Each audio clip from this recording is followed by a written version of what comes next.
서로 그 부담하는 게 너무 아까워가지고 3.3% 사업소득자, 그러니까 고용관계가 아닌 어떻게 보면 위임 계약인 거짓 신고를 하는 경우가 많죠, 현실적으로. 그런데 최근에 건강보험공단이 안내문을 보냈는데 아예 대놓고 그런 거 거짓 신고하면 적발된다고. 그런 게 적발이 되면은 이제 4대 보험료가 소급해가지고 그 부과가 되는 거는 당연한 문제고, 그런 거에 대한 가산세가 또 몇 년치가 몰아서 나올 수 있는 부분이기 때문에 이거는 좀 놓치시는 경우가 많은데, 집 구하거나 할 때 보통 직원분들 좀 젊으시면은 대출을 받으셔야 되는 경우가 많아요. 근데 그때 이제 소득증명 자료를 발급을 해가야 대출이 원활한데, 프리랜서를 신고를 하거나 이제 프리랜서로 잘못 신고를 하는 경우에는 그런 4대 보험 근로자보다 훨씬 더 혜택이 적어요, 대출 면에서. 그렇기 때문에 직원분들 입장에서도 4대 보험을 가입을 해주시는 게 훨씬 더 유리한 경우가 많다.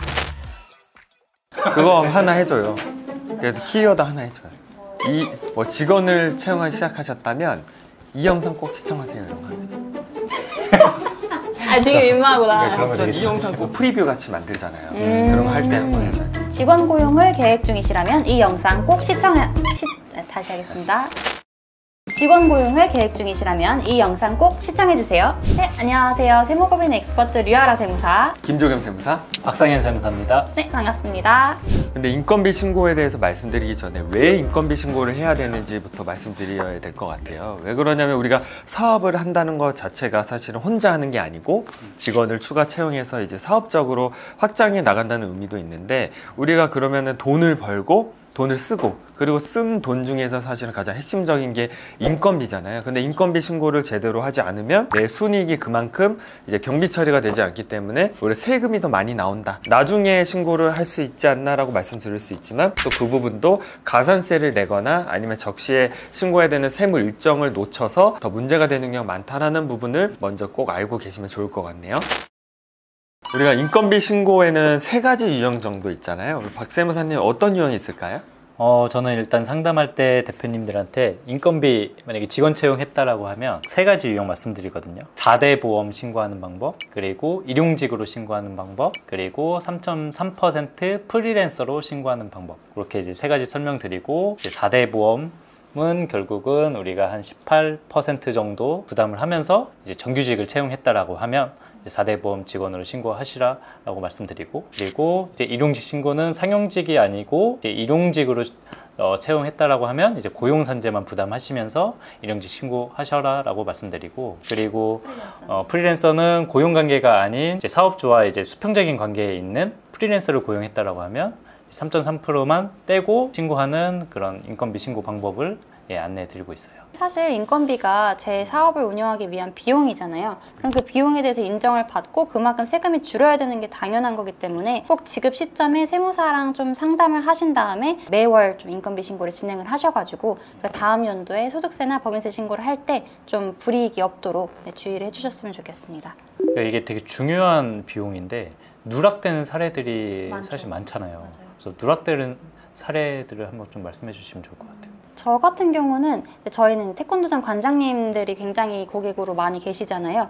근데 관장님들 이 영상 보시고 계시면은 그 4대 보험 신고를 하고 직원 인건비 신고를 하는 게 직원한테 안 좋은 일을 시키는 게 아니거든요. 근데 그렇게 생각하시는 경우가 너무 많은 게, 보통 우리 관장님들은 그냥 단순 이제 직원과 이제 고용인과 피고용인의 관계가 아니고 많은 분들이 사범님이랑 스승과 제자의 관계로 계시는 경우가 되게 많아요. 그러다 보니까 조금 더 각별하고 특별하게 좀 아끼시는 마음이 있으신데, 4대 보험 가입을 하고 이제 인건비 신고를 하게 되면은 사범님들도 세금을 내야 되잖아요. 근데 그게 그렇게 미안하신가 봐요. 실수령액이 작아지니까. 네, 그렇죠. 어떻게 보면 이제 세금을 이렇게 떼고 지급을 해야 되니까 그거 자체가 너무 미안하고, 혹시라도 뭐 지원금이나 이런 거 받던 게 있으면 그게 끊길까봐 피해를 준다라고 생각을 잘못하시는 경우가 많은데, 사실 저는 그렇게 생각해요. 4대 보험을 가입을 해주는 게 사업주가 절반을 내주잖아요. 부담을 저희가 해주는 거잖아요, 사업자가.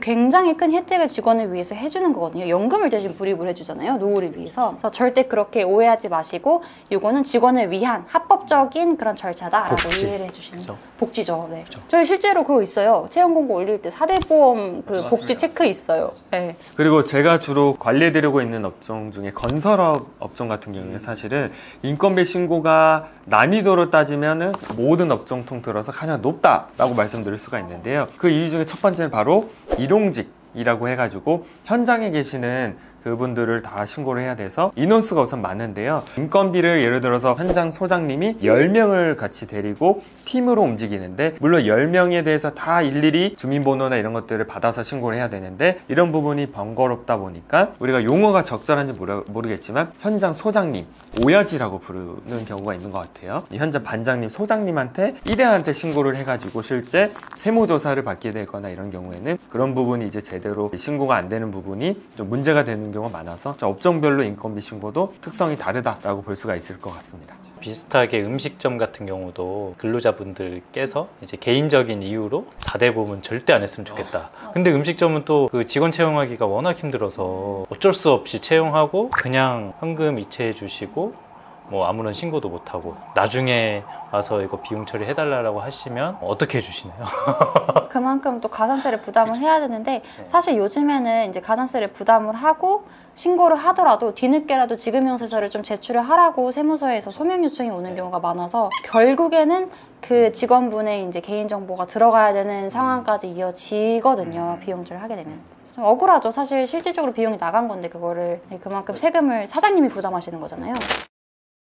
인건비 신고에 대해서 알기 전에 어떤 장단점이 있는지부터 먼저 저희가 정리를 해드려야 될 것 같은데요. 먼저 첫 번째로 4대 보험을 가입하는 정규직은 국민연금과 건강보험, 고용, 산재보험까지 4개 보험을 가입하는 대신에 이제 비용 부담이 있을 수 있지만 향후에 세금 신고할 때 통합고용세액공제나 고용증대세액공제, 사회보험료 세액공제와 같은 세금 혜택을 통해서 직원분에 대해서 우리가 사업장에서 납부한 보험료까지 세금에서 혜택을 받을 수 있는 부분도 있고 고용지원금도 받을 수가 있기 때문에 이 부분이 좀 장점으로 꼽힐 수 있을 것 같고요. 사업소득자 같은 경우에는 저희가 세금 신고가 간편한 대신에 이런 4대 보험에 대한 보장을 못 받기 때문에 나중에 실업급여 신청 부분이나 산재사고 같은 게 있었을 때 문제가 되는 경우가 많은 것 같습니다.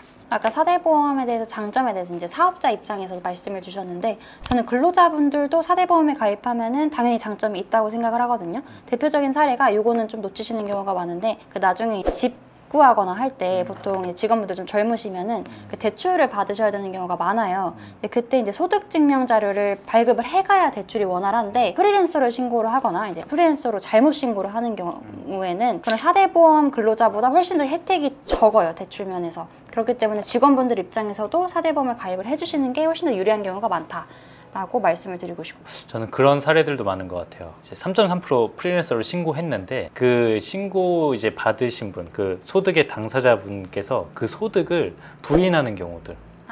네, 맞아요. 그래서 역으로 이제 대표님한테 그런 것들이 세무조사나 이런 게 파생되면서 또 세금을 추가적으로 추징되게 되는 그런 사례들이 있는 것 같아요. 그래서 인건비 신고할 때 그런 부분들 좀 잘 체킹해서 확실하게 뭔가 백데이터를 만들어서 신고하는 것도 중요한 것 같아요. 요즘에는 홈택스에서 그 직원분이 진짜 간편하게 그거 확인해가지고 부인 처리 클릭 한 번으로 할 수 있잖아요. 네. 너무 편하기 때문에 너무 쉽게 네. 그런 일들이 일어나더라고요. 그래서 사업자 처음 낼 때부터 본인의 매출액이나 이익에 이런 비례해서 어쨌든 인건비 비율도 정해질 것 같은데요. 그렇기 때문에 각각 4대 보험 정규직으로 신고할지, 파트타이머, 사업소득자나 일용직으로 신고할지 신고 유형을, 장단점을 비교해서 각각의 그런 신고 인건비를 누락 없이, 빠짐없이 신고하는 게 굉장히 중요할 것 같습니다. 그 4대 보험 신고를 해야 되는데 프리랜서로 거짓 신고하는 케이스도 조금 얘기를 하고 싶은데, 이게 이제 4대 보험료 부담이 아까 말씀하신 것처럼 18%인데 또 절반 정도는 사업자가, 회사가 부담을 해줘야 되잖아요. 그리고 절반은 근로자가 부담을 해야 되고, 그러니까 서로 그 부담하는 게 너무 아까워가지고 3.3% 사업소득자, 그러니까 고용관계가 아닌 어떻게 보면 위임 계약인 그런 이제 계약 형태인 걸로 거짓 신고를 하는 경우가 많죠, 현실적으로. 그런데 요즘에 저 최근에 저희 사무실로 건강보험공단이 우편물 안내문을 보냈는데, 보니까 아예 대놓고 그런 거 거짓 신고하면 적발된다고 좀 주의를 해라라고까지 안내문을 보내더라고요. 그런 게 적발이 되면은 이제 4대 보험료가 소급해가지고 그게 부과가 되는 거는 당연한 문제고, 저희 그 지급명세서를 세무서에다 제출을 해야 되는데 어떻게 보면 지금까지 이제 사업소득자로 잘못 신고한 거잖아요. 그런 거에 대한 가산세가 또 몇 년치가 몰아서 나올 수 있는 부분이기 때문에 굉장히 주의를 해야 되는 것 같습니다. 그래서 4대 보험 정규직 신고하는 분들이랑 프리랜서로 신고하는 분들이랑 어떻게 보면은 한 끗 차이로 본인의 좀 세후 실수령액이 유리한 방법으로 선택하는 경우도 있는데, 각각의 이제 사업장의 대표자, 이 사업장 입장과 직원분의 입장 이렇게 좀 다를 수 있을 것 같아요. 그리고 저희가 이런 부분에 대한 근데 부담을 좀 완화하기 위해서 사실은 4대 보험료에 대해서도 지원 제도가 있잖아요. 우리가 두루누리 사회보험 지원이라 해서 최근 6개월 이내에, 지금 2024년 현재 6개월 이내에 고용보험이나 국민연금 가입 이력이 없으면 270만 원이 넘지 않는 대상자에 대해서 국민연금과 고용보험료를 무려 80%나 지원을 해주고 있기 때문에, 기존의 사업소득으로 계속 신고하고 계셨다면은 두루누리 보험 지원을 이용해 가지고 이번 기회에 4대 보험으로 전환도 고려하시면 좋을 것 같습니다. 10인 미만의 이제 소상공인들을 위해서는 그게 혜택이 굉장히 큰 것 같아요. 80%면. 보면은 학원도 약간 그렇지만 그 4대 보험 직원과 프리랜서 직원 약간 그 경계에 있는 분들 있잖아요.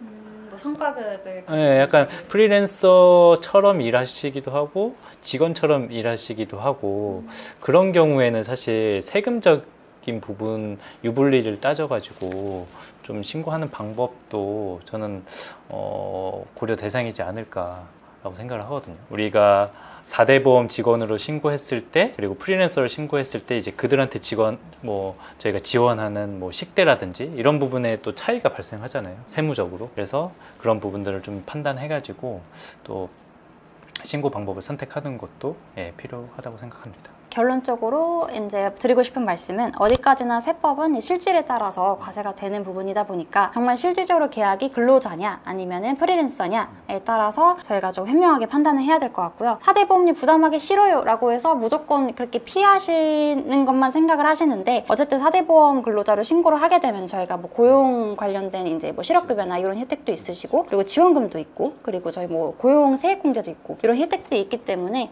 실질적으로 어느 방법이 더 유리하느냐는 따져봐야 되는 문제거든요. 그래서 꼭 자기 사업장에 맞게 실질대로 좀 현명한 판단을 하셨으면 좋겠습니다. 인건비 신고는 사업자 입장에서는 절세를 위해 굉장히 필수적이고, 직원분들 입장에서도 본인의 소득을 증명하는 굉장히 필수적인 신고라고 말씀드릴 수 있을 것 같습니다. 이런 것들에 대한 장단점을 꼭 비교해 보시되, 최근에는 여러 가지 세금 감면 혜택, 절세 혜택, 고용 지원금 이런 것까지 있어서 실제 사업장에서 인건비 신고에 대한 부담을 경감할 수 있고, 이런 것들을 통해서 직원 한 명당 1,450만 원 또는 850만 원 이처럼 세금 혜택을 받아서 세금을 굉장히 절세할 수 있는 이런 제도가 많이 있으니까, 그런 부분도 각 업종별로 맞춤형 절세 전략을 통해 꼭 확인하시면 좋을 것 같습니다. 지금까지 인건비 신고 유형과 이에 대한 장단점과 그리고 직원 채용했을 때 알아봐야 되는 내용들에서 알아보았습니다. 감사합니다. 감사합니다.